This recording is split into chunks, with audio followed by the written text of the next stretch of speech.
Junko Furuta.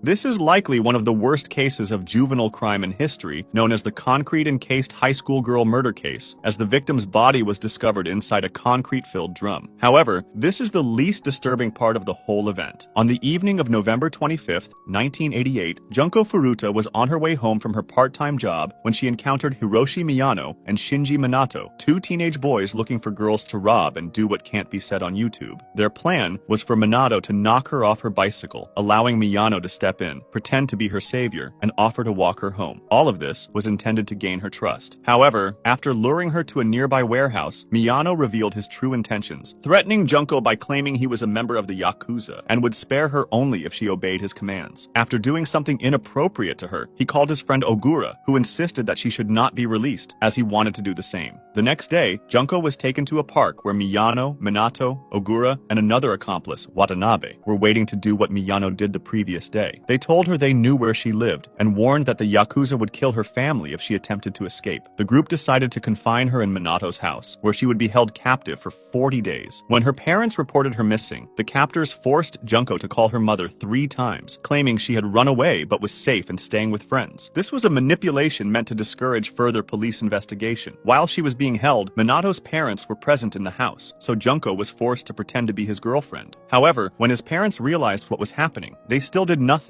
later stating that they were afraid of their son, who had become increasingly violent toward them. When the group of guys realized Minato's parents wouldn't be a problem, they just dropped the act. The worst began on November 28th, when their violence escalated. They used fire where it shouldn't be used, made her stand without anything on the balcony at night in freezing temperatures, and they also inserted objects, including a bottle and a metal rod, where they shouldn't have been. She also inhaled paint thinner fumes. At one point, Miyano became enraged after claiming to have stepped in a puddle of her yellow liquid and decided to use fire as punishment. Throughout December, the situation worsened, leaving Junko completely unrecognizable by the end of the month. Her injuries made her unable to walk to the toilet, her face was incredibly swollen, and her wounds began to emit a foul odor. On January 4th, 1989, after losing money in a game of mahjong, Miyano became incredibly enraged. The following events are too graphic to detail fully, but they involved hot wax from candles, eyelids, and being forced to drink yellow liquid. At the end, the attackers wrapped their hands in plastic to avoid getting dirty, then started punching with their fists and an iron exercise ball. They then used fire one last time. After approximately 2 hours of agony, Junko succumbed to her injuries. The body was placed into a travel bag, placed it inside a metal drum, and filled it with wet concrete before dumping it near a construction site.